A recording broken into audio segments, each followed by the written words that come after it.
Praise the Lord. புறம்பே இருக்கிறவர்களுக்கு முன்பாக ஞானமாய் நடந்து காலத்தை பிரயோஜனப்படுத்திக் கொள்ளுங்கள். கொலோசியர் 4:5.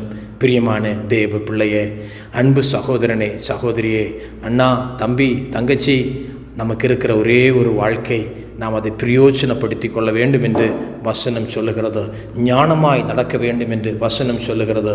இந்த வாழ்க்கை கர்த்தருக்கென்று நாம் ஒப்பு கொடுத்து ஆண்டவருக்காக வாழ அர்ப்பணிப்போம் என்றால் நிச்சயமாக நான் உங்களுக்கு இந்த காலை வேளையில் இயேசு கிறிஸ்துவின் நாமத்தில் சொல்லுகிறேன், அகதியாய் இருந்த எஸ்தரை கரங்களில் எடுத்து ராணியாக உயர்த்தின அதே தெய்வம், ஆடுகளுக்கு பின்னாக போய்கொண்டிருந்த தாவீதை எடுத்து ராஜாவாய் மாற்றின அதே தெய்வம் உங்களையும் நீங்கள் இந்த காலை வேளையில் அர்ப்பணிப்பில் என்றால் நிச்சயம் கர்த்தர் உங்களை உயர்த்துவதற்கு அவர் போதுமானவராய் இருக்கிறார். யார்தான் தவறவில்லை, எல்லாரும் தவறி இருக்கிறோம், எல்லாரும் தப்பு செய்திருக்கிறோம். ஆனால் இந்த காலை வேளையில் அதே இடத்துல நீங்கள் நின்று விடாதபடி தவறின நீங்கள் ஆண்டவரை பார்த்து, கர்த்தாவே என்னை மன்னித்து கொள்ளுங்கள், எனக்கு கொடுப்பதற்கு ஒன்றும் இல்லை, எனக்கு கொடுப்பதற்கு என்னிடத்தில் பணம் இல்லை, ஆனால் என்னுடைய வாழ்க்கையை உமக்கு அர்ப்பணிக்கிறேன் என்று சொல்லு.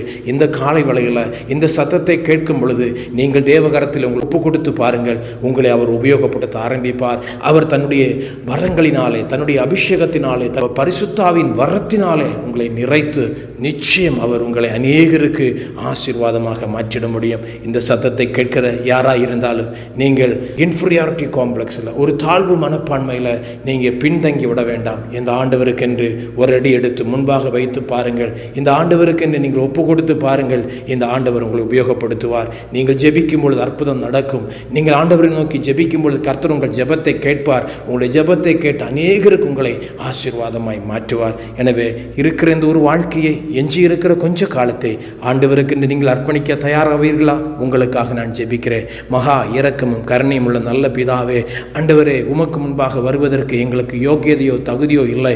ஆனால் இருக்கிற எஞ்சிய வாழ்க்கையை உமக்கென்று நாங்கள் அர்ப்பணிக்கிறோம். கர்த்தாவே, ஒரு விஷயம் எங்களை எடுத்து உம்முடைய பரிசுத்த இரத்தத்தினாலே கழுகி சுத்திகரித்து எஞ்சி இருக்கிற காலங்கள் அப்பா நாங்கள் உமக்கென்று அதை பிரயோஜனப்படுத்தி கொள்ள, உம்முடைய நாம மகிமைக்கென்று நாங்கள் உபயோகப்பட எங்களை ஒப்புக் கொடுக்கிறோம். ஆண்டவரே, என்னோடு கூட சேர்ந்து ஜெபிக்கிற ஒவ்வொருவரையும் கர்த்தர் ஆசீர்வதிப்பீராக, அநேகருக்கு ஆசீர்வாதமாய் மாற்றுவீராக. ஜெபம் கேட்டபடினாலே ஸ்தோத்திரம். இயேசுங்கிற நாமத்தில் ஜெபிக்கிறோம் நல்ல பிதாவே.